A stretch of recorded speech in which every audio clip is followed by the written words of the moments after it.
120분 혈투 끝에도 손흥민의 판단은 냉철했다. 이번 경기에 배정된 이주심은 승부차기를 앞둔 상황에서 규정을 무시하고 멋대로 사우디 골대 쪽을 가리켰다. 만약 여기서 손흥민이 따지고 들지 않았다면 8강에 진출하는 건 사우디였을지도 모른다. 최근 계속해서 심판들의 판정 논란이 도마 위에 오르고 있습니다. 세계 최고의 리그라고 평가받는 프리미어 리그에서도 심판은 항상 공공의 적이고 당장 최근에 열린 경기에서도 숱한 판정 오심들이 잇따랐는데요. 첼시와 리버풀의 경기는 축구 팬들이 최고로 기대하던 매치였고 리버풀은 자신들의 홈인 안필드에서 첼시를 상대로 가볍게 4대1 승리를 거두었으나 이날 첼시는 명백한 페널티킥 상황 2개를 빼앗겨버렸고 만약 이 파울이 제대로 선언되었다면 경기 결과는 달라졌을지도 몰랐다는 반응입니다. 사실 이렇게 거대한 규모와 위상을 가지고 있는 유럽리그에서도 심판들의 어처구니 없는 판정이 날마다 일어나고 있는 상황인데 현재 대한민국 대표팀이 뛰고 있는 아시안컵에 배정된 심판들은 그 수준이 안 봐도 뻔한데요. 당장 대회 직전 열린 친선전에서 이라크 선수는 이강인에게 박치기를 날렸지만 오히려 피해자인 이강인 본인이 퇴장당하는 어처구니 없는 상황이 벌어졌습니다. 그리고 이러한 편파 판정은 본선 무대에서도 계속되었는데요. 최근 중동 국가들의 막대한 투자 아래 계속해서 아시안컵 개최국이 중동으로 채택되고 있는 상황이고 그래서인지 날이 갈수록 중동 팀들을 향한 편파 판정이 심해지는 걸 팬들은 체감하고 있습니다. 특히나 에이스 선수들을 노리는 거친 태클은 더욱 심하되어 마치 중국을 상대하고 있다는 느낌까지 들게 만들 정도인데요. 하지만 이 더러운 태클보다 더 꼴사나운 행동들은 바로 중동의 침대 축구였습니다. 사실 중동 팀들의 침대 축구는 중국의 소림 축구만큼이나 유명하고 이번 아시안컵까지 갈 필요도 없이 지금까지 한국 대표팀은 수많은 지역 예선에서 이들이 바닥에 드러눕고 엄살을 부리고 하는 꼴사나운 장면을 목격할 수 있었는데요. 그리고 이번 사우디전 이들의 침대 축구는 그야말로 가관이었습니다. 이 경기는 한국 팬들 입장에서는 그야말로 할 말이 많은 경기였는데요. 일단 첫 번째로 전력상으로 한국이 절대적인 우위에 있으나 클린스만 감독은 16강을 앞두고 갑자기 객기를 부리며 3백을 들고 나왔고 이 전술 변화는 무참하게 실패하며 사우디의 감독 만치니와의 전술 싸움에서 완패하고 말았습니다. 전반전에 사우디에게 오히려 점유율을 더 내줬을 정도이니 말 다 했는데요. 선제골까지 먹히고 90분이 넘어가는 상황에도 골이 터지지 않자 한국 대표팀의 패색은 짙어졌지만 역시 한국 대표팀은 이런 상황일수록 더욱 집중력과 정신력이 발휘되는 팀이라고 할 수 있습니다. 후반 막바지 조규성이 극적인 동점골을 넣으면서 승부를 원점으로 되돌렸고 이미 지칠 대로 지쳐버린 한국 선수들은 연장전에서도 엄청난 체력을 과시했는데요. 하지만 이런 한국의 흐름을 계속해서 끄는 것이 있었으니 그것이 바로 사우디의 침대 축구였습니다. 특히나 사우디 골키퍼의 엄살이 가관이었는데요. 사실 이 사우디의 골키퍼의 활약상은 굉장히 좋은 편에 속했습니다. 단순 좋은 게 아니라 오히려 경기 맨 오브 더 매치에 선정될 정도라 해도 무방했는데요. 승부차기까지 갈 필요도 없이 한국은 이미 그 전에 경기를 결정지을 수 있는 기회가 수도 없이 많았으나 이 결정적인 기회를 미칠 듯한 선방으로 전부 막아낸 것이 바로 이 사우디 골키퍼인 모하메드 알카사르였기 때문이죠. 알카사르는 고작 177cm의 신장으로 골키퍼에 비하면 턱없이 작은 키를 지니고 있으나 그만큼 굉장히 재빠르고 탄력이 있어 가공할 만한 반사신경으로 한국 선수들의 슈팅을 전부 쳐냈는데요.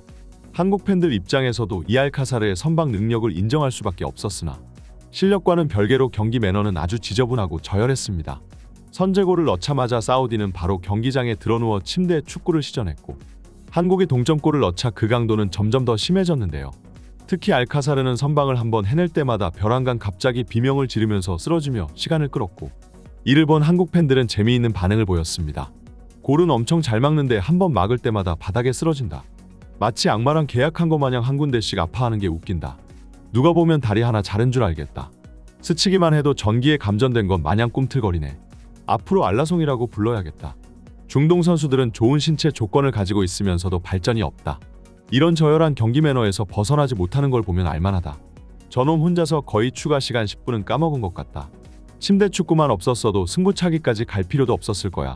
저 녀석 들어눕는 걸 보면 면전에서 욕을 한 바가지 해주고 싶을 텐데. 그래도 끝나고 안아주는 걸 보면 역시 손흥민이 대인배긴 대인배다. 솔직히 진짜 열받을 정도로 잘 맞긴 했다. 엄살만 안 부렸으면 리스펙트 해줬을 거야. 사실 사우디 선수들이 이번 경기에서 연장전을 포함해 바닥에 드러누워 침대 축구로 끓은 시간만 해도 거의 30분은 넘어갈 정도로 엄청나게 경기를 지연시켰는데요. 하지만 이번 경기를 맡은 심판은 그럼에도 불구하고 추가 시간을 굉장히 짜게 주었고 조규성의 동점골이 없었다면 한국은 판정의 희생양이 될 수도 있었습니다. 그리고 심지어 최근 전해진 승부차기 상황에서의 후일담은 이 심판을 향한 의혹을 더욱 커져가게만 하게 만들었는데요. 승부차기 직전 양팀 주장은 동전 던지기를 해 어느 쪽의 골대에서 킥을 할 건지 결정하는 절차를 밟습니다. 이것은 피파 규칙에 명시된 사항이고 심판이 반드시 따라야만 하는 규정인데요. 그리고 자신의 팬들이 있는 관중석 쪽에서 승부차기를 진행하는 건 엄청난 핸디캡을 가져갈 수 있습니다.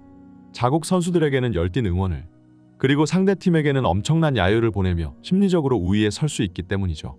그렇기 때문에 골대를 정하는 건 승부를 결정지을 수도 있는 중대사항이라고 볼 수 있지만, 사우디전 배정된 심판은 놀랍게도 규정에 명시된 모든 절차를 무시하고 사우디 측 골대에서 진행하겠다며 일방적으로 결정해버린 것인데요. 중계 카메라가 그쪽에 설치되어 있으니 편의상 그쪽에서 진행하자는 의도였다고는 합니다. 그리고 그 골대 쪽 관중석에는 녹색 유니폼을 입은 사우디 팬들이 잔뜩 들어서 있고 한국 팬들은 전혀 보이지 않았죠. 한국 대표팀의 주장 손흥민은 곧바로 심판에게 따졌으며 심판의 완고한 반응에도 끝까지 붙들고 늘어졌다고 하는데요. 결국 심판은 규정대로 동전 던지기를 할 수밖에 없었고, 그 결과 한국 팬들이 가까이에 있는 골대로 결정되면서 한국 선수들은 팬들의 응원을 등에 업으며 승부차기에서 승리할 수 있었습니다. 결국 손흥민 선수의 판단력이 다시 한번 한국을 승리로 이끌었다고 볼 수 있는데요. 원래도 한국을 향한 의심적인 판정은 끊이지가 않았지만 이번 아시안컵 대회는 판정 논란이 부쩍 심해지고 있는 것 같습니다. 이제 한국 대표팀은 2월 3일 호주를 만나게 되는데요. 호주전에서는 제발 공정한 경기가 되었으면 하는 바람입니다. 마지막으로 손흥민 선수의 소속 클럽인 토트넘 소식을 전하면서 이번 영상을 여기서 마치겠습니다. 토트넘은 자신들의 홈에서 브렌트포드를 맞이했고 3대2로 승리를 가져갔습니다. 선제골을 브렌트포드의 공격수 무페이에게 허용하며 패배하나 싶더니 후반전 내리 3골을 넣으며 재차 역전 승리에 성공했는데요. 특히나 이 경기에서 무페이는 선제골을 넣자 메디슨의 다트 세레머니를 하며 토트넘을 조롱했는데, 이 과정에서 메디슨과의 실랑이가 벌어지며 큰 이슈가 되기도 했습니다. 하지만 결국 그 골 이후 토트넘 선수들은 더욱 열이 올라 역전 승리에 성공했으니 무페이 입장에서는 잠자는 사자의 코털을 건드렸다고도 볼 수 있는데요. 특히 히샬리송이 골을 넣은 뒤 무페이에게 똑같이 조롱을 해주며 되갚아 주었고, 안 그래도 무페이는 더티 플레이로 비호감을 사고 있는 선수이기에 현지 팬들은 히샬리송과 메디슨이 무페이를 참교육해줬다며 좋아하고 있습니다. 메디슨은 경기 후 무페이가 하도 골을 넣어본 적이 없어서 내 세레머니를 따라할 수밖에 없다며 다시 되갚아줬는데요. 이 결과로 토트넘은 다시 4위로 올라섰으며 손흥민의 공백으로 인한 우려와는 다르게 계속해서 성적을 유지하고 있습니다. 손흥민 입장에서도 자신이 국가대표팀에 돌아왔을 때 여전히 토트넘이 선두권 경쟁을 이어나가고 있다면 팀에 더욱 힘을 실어줄 수 있을 텐데요. 하지만 토트넘이 파컵을 탈락함으로써 이번 시즌 우승 트로피를 노릴 수 있는 대회가 프리미어 리그 하나밖에 남지 않았다는 것은 아쉽습니다. 그런 점에서 이번 시즌 트로피를 들어올릴 수 있는 유일한 기회인 아시안컵에서 손흥민 선수가 반드시 우승을 차지하고 돌아왔으면 좋겠네요. 이번 영상은 여기까지입니다. 지금까지 풋볼 랭킹이었습니다.